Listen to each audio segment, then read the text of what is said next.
नमस्कार my YouTube family. मैं कुलबीर सिंह आज एक और नई वीडियो के साथ। जैसे कि आप सब जानते हैं कि मैं सेल्स के ऊपर वीडियो बनाता हूं। आज का जो हमारा टॉपिक रहेगा वो बहुत इंपॉर्टेंट टॉपिक है। हम बैंकिंग एंड फाइनेंशियल सेक्टर के बारे में बात करेंगे कि हम बैंकिंग एंड फाइनेंशियल सेक्टर में सेल्स को कैसे करें, कैसे अपनी सेल्स को बढ़ाएं, कैसे हम उसमें टिप्स ऐड ऑन करें जिससे हमारी बैंकिंग की और फाइनेंशियल की सेल्स बढ़े।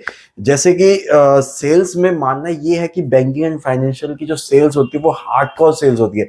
सबसे हार्ड सेल माना जाता है उसको नॉर्मली अदर सेल्स के मुकाबले।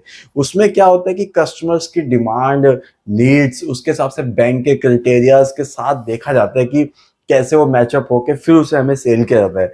तो उसके अंदर हम सबसे पहले बात करेंगे, सबसे पहला जो पॉइंट रहेगा हमारा फॉलो अप। जो बैंकिंग सेक्टर के अंदर हमारी सेल्स होती है, फाइनेंशियल सेक्टर के अंदर हम जो सेल्स करते हैं उसमें सबसे इंपॉर्टेंट पार्ट होता है हमारा फॉलो अप। हम क्या करते हैं, क्योंकि उसमें क्या बहुत टाइप की सेल्स होती है। क्रेडिट कार्ड सेल होगी, इंश्योरेंस सेल हो गया, अकाउंट ओपनिंग्स हो गई, उसके अलावा करंट अकाउंट ओपनिंग्स होगी, अदर बहुत से प्रोडक्ट्स होते हैं बैंकिंग सर्विसेज के। एसआईपीस कराना, कोई भी इन्वेस्टमेंट्स कराना, ये सारी चीजें होती हैं। तो उसमें क्या होता है कि उसमें ये नहीं कि आप गए और हाथ किया तो वो चीज ले ली। उसमें बहुत से डॉक्यूमेंट्स की रिक्वायरमेंट रहती है, बहुत से अप्रूवल्स की रिक्वायरमेंट रहती है। मैं एग्जांपल लूंगा क्रेडिट कार्ड के अंदर। क्रेडिट कार्ड के अंदर क्या है, हमें बहुत से अप्रूवल्स लेने होते हैं बैंक की तरफ से, बहुत से हमें डॉक्यूमेंट्स देने पड़ते हैं। तो उसमें क्या होता है, ऐसा नहीं कि आज आपको कस्टमर मिला, कस्टमर आपके पास आया और उसको आपने क्रेडिट कार्ड दे दिया, ऐसा नहीं होता।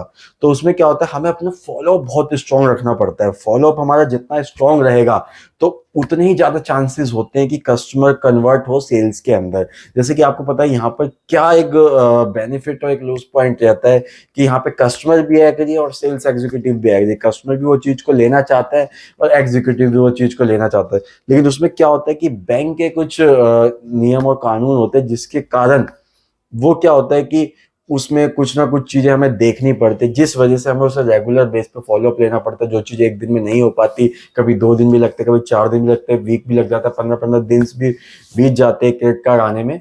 तो इसलिए मैं कहना चाहूंगा सबसे मेन और इम्पोर्टेंट पार्ट होता है इस सेल्स के अंदर फॉलोअप।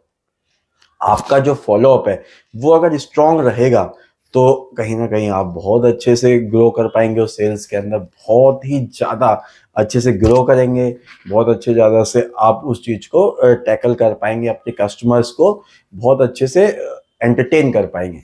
दूसरी चीज होती है हमारी कि उसमें हमें कस्टमर का बैकग्राउंड जो जानना है। अब ये नहीं कि कोई कस्टमर आपके पास आया, उसने बोला कि मुझे अकाउंट ओपनिंग करानी है या मुझे क्रेडिट कार्ड बनवाना है या मुझे कोई लोन लेना है। तो उसमें ऐसा नहीं होता कि आए और आपने उसे दे दिया। सबसे पहले क्या होता है कि हमें थोड़ा बहुत कस्टमर के बैकग्राउंड के बारे में जानना जरूरी है कि उसके इनकम सोर्स क्या है, उसकी इनकम कितनी है, उसका बैकग्राउंड में क्या सिविल रहा है, उसके कोई लोन से बैंक्स के साथ रिलेशंस कैसे रहे हैं। ये सारी चीजें हमें पहले कस्टमर के बारे में जानना बहुत इंपॉर्टेंट होती है। हम डायरेक्ट किसी कस्टमर को सेल्स के लिए अप्रोच नहीं कर सकते। फर्स्ट ऑफ ऑल हमें इन चीज़ों का जरूर ध्यान रखना चाहिए कि हम जिस भी कस्टमर के साथ बात करें उसका बैकग्राउंड हिस्ट्री, उसकी बैंक के साथ रिलेशंस कैसे रहे, उसने कोई पेमेंट्स को तो डिले नहीं किया, तो जिसमें हम बोलते हैं सिविल होता है। सिविल हमारे उस क्राइटेरिया को मेंटेन रखता है जिसमें कि हम देख पाते हैं कि हाँ हमारा सिविल अगर बेटर है तो हम इज एलिजिबल हो जाते हैं हर चीज के लिए। उसके अलावा हमारा रहता है हार्डकोर सेल। तो आपको मैंने बताया कि हार्डकोर सेल रहती है। उसके अलावा होता है कि अवेलेबिलिटी, अर्लियर अवेलेबिलिटी होती है जिसमें कि हमें एकदम से अवेलेबल होना पड़ता है। जैसे कि इसमें जरूरी नहीं कि आपके B2C कस्टमर ही कोई लोकल कस्टमर ही हो, नॉर्मली जो सिंगल कस्टमर होते हैं, नहीं। इसमें आपके B2B कस्टमर भी हो सकते हैं जिसमें कंपनीज भी आती है, फर्म्स भी आते हैं, इंडिविजुअल्स भी आते हैं, ये सारे आते हैं। इंडिविजुअल मतलब सिंगल पर्सन हो गया, फर्म मतलब एक फर्म जो होती है पार्टनरशिप फर्म जिसमें दो चार पार्टनर्स के साथ वो फर्म की जाती है। एक कंपनी होती है, पूरी कंपनी होती है। तो उन सबको भी लोन्स की जरूरत पड़ती है, उनको भी फाइनेंशियल सर्विसेज की नीड पड़ती है। तो वहां पर क्या होता है, उनके पास टाइम लिमिट बहुत कम होता है और उसी केस में हमें अपनी अवेलेबिलिटी को 100% दिखाने के लिए उनके पास अर्लियर अवेलेबल होना पड़ता है। तो उसमें क्या होता है कि जब भी हमारे कोई कस्टमर्स है, कोई भी कस्टमर हो, जैसे B2B के अंदर, बिजनेस टू बिजनेस सेल्स के अंदर, तो उस कस्टमर के साथ हमें जो टाइम अवेलेबिलिटी है, जो टाइम है, वो हमारे पास बहुत शॉर्टेज होता है। तो जिसपे क्या होता है कि हमें उनके हिसाब से अपने आप को अवेलेबल रखना पड़ता है। तो उस केस में हम डिले नहीं कर सकते कि हाँ उसने बोला कि आज मेरे पास टाइम है, आज आप आ जाइए, तो हम ये नहीं कह सकते हम आपके पास कल आएंगे। तो वो बहुत ज़्यादा ध्यान रखना पड़ेगा आपको कि अवेलेबिलिटी, अर्लियर अवेलेबिलिटी है आपकी, तो आप इस सेल्स के अंदर ईजिली टू ईजिली ग्रो कर पाएंगे। ये चीज़ें हैं। उसके अलावा मैं आपको एक चीज़ और बताना चाहूँगा बैंकिंग सेक्टर के अंदर, जैसे कि लोन्स होते हैं, लोन की रिक्वायरमेंट होती है, क्रेडिट कार्ड की रिक्वायरमेंट होती है, अकाउंट ओपनिंग की रिक्वायरमेंट होती है, उसके अलावा बहुत सी ऐसी चीज़ें हैं जिसके लिए हमें रिक्वायरमेंट पड़ती रहती है।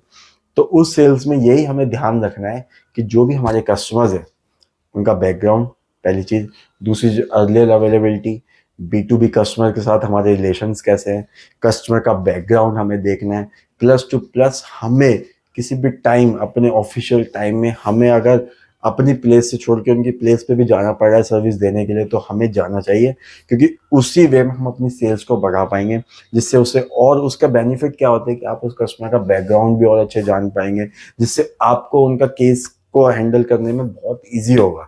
तो मैं आज के बारे में यही बताना चाहूँगा, banking and financial sector services में सेल्स नो कि वो थोड़ी हार्डकोर सेल्स होती है, बट अगर उसको कोई इजी वे में कर पाए, इजी वे में, तो ये 3-4 चीज़ों का अगर वो ध्यान रखता है तो शायद वो अपनी सेल्स को बढ़ा पाएगा। 100 to 100% वो अपनी सेल्स को बढ़ाएगा, ग्रो भी करेगा, और जो कस्टमर्स हैं उनको अपने साथ लेकर चलेगा। और दूसरी चीज़ मैं आपको बताना चाहूँगा, इसमें जो सबसे ज़्यादा महत्वपूर्ण वर्क है, आपने कोई कस्टमर को बनाया और वो कस्टमर आपका कन्वर्ट हो गया, आपने उसको क्रेडिट कार्ड्स के ऑफर दिए या क्रेडिट कार्ड बनाया या कोई लोन ऑफर दिया या फिर कोई आपने अकाउंट ओपनिंग कराई, तो इसमें क्या होता है, B2B जो कस्टमर्स होते हैं हमारे, वहाँ से हमें लीड्स मिलने के बहुत ज़्यादा चांसेस होते हैं। तो मैं यही कहूँगा कि B2B कस्टमर्स आपके जो भी मिलते हैं उनको जो है सर्विस आप बेटर करें, तो उनसे ऑप्शन क्या रहता है कि जो फिर वो आपको रेफरल कस्टमर देते हैं या कोई भी लीड देते हैं, तो वो कन्वर्जन रेशियो उसका ज़्यादा रहता है। आप नॉर्मली अपने आप कोई कस्टमर ढूंढते, वो तो बेटर ऑप्शन है, बट क्या है कि कोई रेफरल कस्टमर आपको देता है B2B के अंदर, तो क्या उसके कन्वर्जन रेशियो बहुत ज़्यादा होते हैं, और उस केस में आपको उनकी जो डिमांड है लोन की हो, क्रेडिट कार्ड की हो, तो वो हाई लेवल पे रहती है। और क्या होता है, उनका सिविल्स कंपनी के कुछ बेटर रहते हैं, ये सारी चीज़ें अच्छी होती है, तो ज़्यादा प्रॉब्लम्स भी नहीं आती उनके साथ। तो फोकस ये करें कि कोई आपका कस्टमर अगर बनता है तो उससे रेफरल की जरूर डिमांड करें, कि कोई आपके रेफरल्स में हो, कोई लीड हो। तो ये जरूर ध्यान रखें कि इससे आपका बहुत ज़्यादा बेनिफिट होगा। ये 4-5 चीज़ें हैं जो मैंने आज आपको बताई, तो कृपया उन पे अपना ध्यान दें, और उस हिसाब से अगर चले तो आपकी सेल 100% ग्रो करेगी बैंकिंग एंड फाइनेंशियल सेक्टर के अंदर। एंड थैंक यू एंड धन्यवाद। और मैं ये कहना चाहूँगा कि मेरे चैनल को आप सब्सक्राइब करें, लाइक करें, शेयर करें, कमेंट्स करें, प्लस बेल आइकन को जरूर दबाएं, जिसकी वजह से आपके पास कोई भी मेरी नई वीडियो आएगी उसका नोटिफिकेशन आता रहेगा। और आप देख रहे हैं कि मैं कुछ टाइम से अपनी रेगुलर वीडियोस को अपलोड कर ही रहा हूँ। अगर आपको अच्छी लगती है तो प्लीज़ मुझे सपोर्ट करें और मेरा साथ दें। थैंक यू एंड धन्यवाद।